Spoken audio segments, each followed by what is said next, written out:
کی گلیوں کو بلند کیا، تیری وجہ سے مدینہ شہر کو بلند کیا، میں نے تیری وجہ سے صحابہ کو اتنا بلند کر دیا کہ قیامت تک کوئی جوان، کوئی ولی، کوئی قطب، کوئی ابدال آپ کے قلب کا مقابلہ نہیں کر سکتا، کوئی اس کی قلب کو بھی نہیں پہنچ سکتا،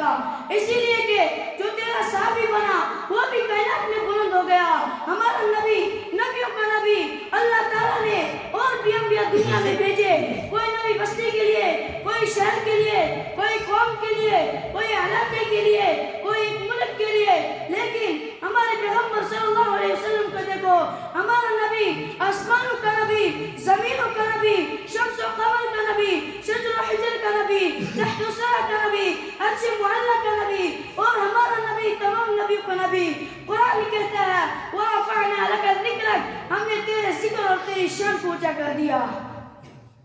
موسیٰ نے لاٹھی پتھر پر ماری، پانی کے 12 چشمے نکل آئے۔ قرآن کہتا ہے فَانْفَجَرَتْ مِنْهُ اثْنَتَا عَشَرَةَ عَيْنًا قَدْ عَلِمَ كُلُّ أُنَاسٍ مَشْرَبَهُمْ، کہ موسیٰ نے لاٹھی ماری، پانی کے چشمے پہاڑ سے نکل آئے، دنیا حیران ہو گئی، پہاڑ سے پانی کے چشمے نکل آئے۔ میرے دوستو، پہاڑ سے پانی کا نکلنا قرین قیاس ہے، عقل کے خلاف نہیں ہے۔ پانی کے چشمے زمین سے نکلتے ہیں، پانی کے چشمے پہاڑی سے نکلتے ہیں، پانی کے چشمے پہاڑ سے نکلنے میں جتنا بڑا کمال ہے اس سے بھی بڑا کمال حضور صلی اللہ علیہ وسلم نے دنیا کو دکھا دیا کہ نبی حدیبیہ کے موقع پر موجود ہے۔ صحابہ نے بتایا کہ یا رسول اللہ پانی ختم ہو گیا،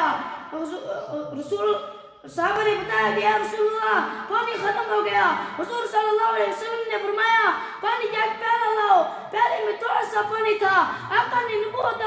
اس میں ڈالا تو ان کی انگلی سے پانی کے چشمے نکل آئے۔ تو قرآن کہتا ہے وَرَفَعْنَا لَكَ ذِكْرَكَ، ہم نے تیرے ذکر اور شان کو اونچا کر دیا۔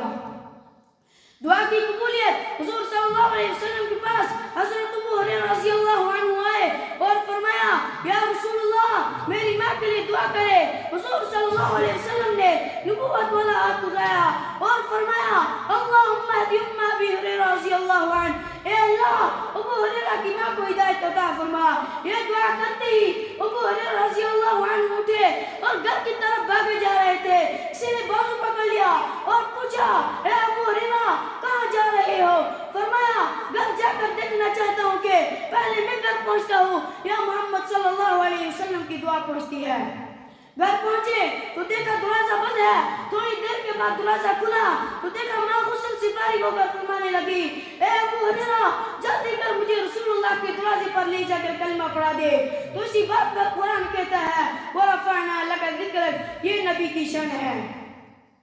ایک مرتبہ ابو جہل حضور صلی اللہ علیہ وسلم کے سامنے مٹھی بند کر کے کہنے لگے اے محمد بتا میری مٹھی میں کیا ہے؟ حضور صلی اللہ علیہ وسلم نے فرمایا اے ابو جہل میں بتاؤں تیری مٹھی میں کیا ہے یا تیری مٹھی میں جو چیز ہے وہ بتائے گی کہ میں کیا ہوں؟ یہاں تک کہ مٹھی میں جو کنکریاں تھی ان کنکریوں میں سے آواز آئی اشہد ان لا الہ الا اللہ واشہد ان محمدًا عبدہ ورسولہ، یہ نبی کی شان ہے۔ کسی نے کیا خوب کہا ہے کہ محمد سے وفا تو نے تو ہم تیرے ہیں، کہ محمد سے وفا تو نے تو ہم تیرے ہیں، یہ جہاں چیز ہے کہ لوح قلم تیرے ہیں۔ اللہ جل جلالہ عما نوالوں سے ہم سب لوگ یہ دعا فرمائیں کہ وہ مسلمانان عالم کو شان مصطفیٰ اور سیرت شہنشاہ عالم سرور کائنات فخر موجودات محمد عربی صلی اللہ علیہ وسلم کو دل و جان سے سمجھنے اور اس پر عمل کرنے کی توفیق عطا کر کے دونوں جہاں میں کامیابی سے ہمکنار کرے، آمین ثم آمین، وآخر دعوانا ان الحمد للہ رب العالمین۔